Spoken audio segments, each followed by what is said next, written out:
পোনপ্ৰথমে আমি গৌৰীপুৰ পৌৰসভাৰ পৰা আমাৰ গোটেই গৌৰীপুৰবাসী ৰাইজ তথা গোটেই অসমবাসী ৰাইজলৈ গণতন্ত্ৰ দিৱসৰ অনেক শুভেচ্ছা। আৰু আজিৰ এই দিনটো আমাৰ বহুত উৎসৱমুখৰ। আজি এই আমি যে 76 নম্বৰ আজি গণতন্ত্ৰ দিৱস হিচাপে আজি কি কৰিছোঁ, এইটোৰ পিছত আমাৰ ভাৰতৰ বহুত মানে শ্বহীদ সিহঁতক আমি মনত কৰাটো বহুত আমাৰ কি দৰকাৰ।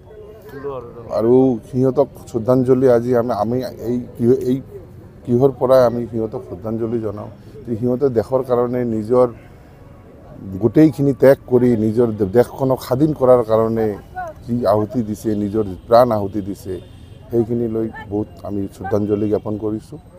আৰু গোটেই ভাৰতবাসীক আমি আজিৰ দিনটোত বহুত উলহ মালহে পালন কৰাৰ কাৰণে আমি অনুৰোধ কৰিছোঁ।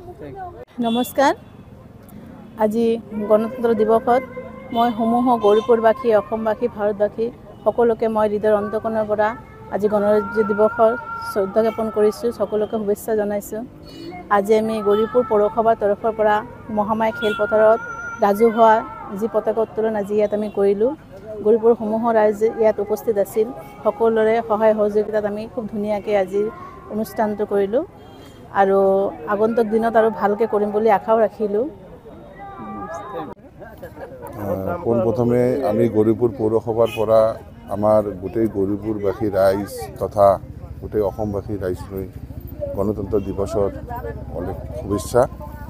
আৰু আজিৰ এই দিনটো আমাৰ বহুত উৎসৱমুখৰ। আজি এই আমি যে 76 নম্বৰ আজি গণতন্ত্ৰ দিৱস হিচাপে আজি কি কৰিছোঁ, এইটোৰ পিছত আমাৰ ভাৰতৰ বহুত মানে শ্বহীদ সিহঁতক আমি মনত কৰাটো বহুত আমাৰ কি দৰকাৰ।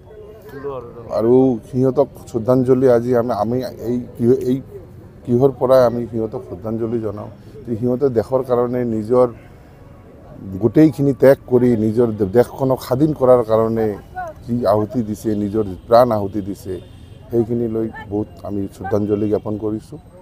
আৰু গোটেই ভাৰতবাসীক আমি আজিৰ দিনটোত বহুত উলহ মালহে পালন কৰাৰ কাৰণে আমি অনুৰোধ কৰিছোঁ।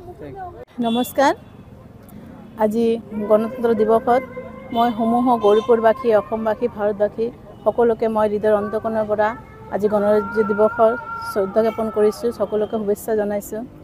আজি আমি গৌৰীপুৰ পৌৰসভাৰ তৰফৰ পৰা মহামায়া খেলপথাৰত ৰাজহুৱা যি পতাকা উত্তোলন আজি ইয়াত আমি কৰিলোঁ। গৌৰীপুৰ সমূহ ৰাইজ ইয়াত উপস্থিত আছিল। সকলোৰে সহায় সহযোগিতাত আমি খুব ধুনীয়াকৈ আজি অনুষ্ঠানটো কৰিলোঁ আৰু আগন্তুক দিনত আৰু ভালকৈ কৰিম বুলি আশাও ৰাখিলোঁ।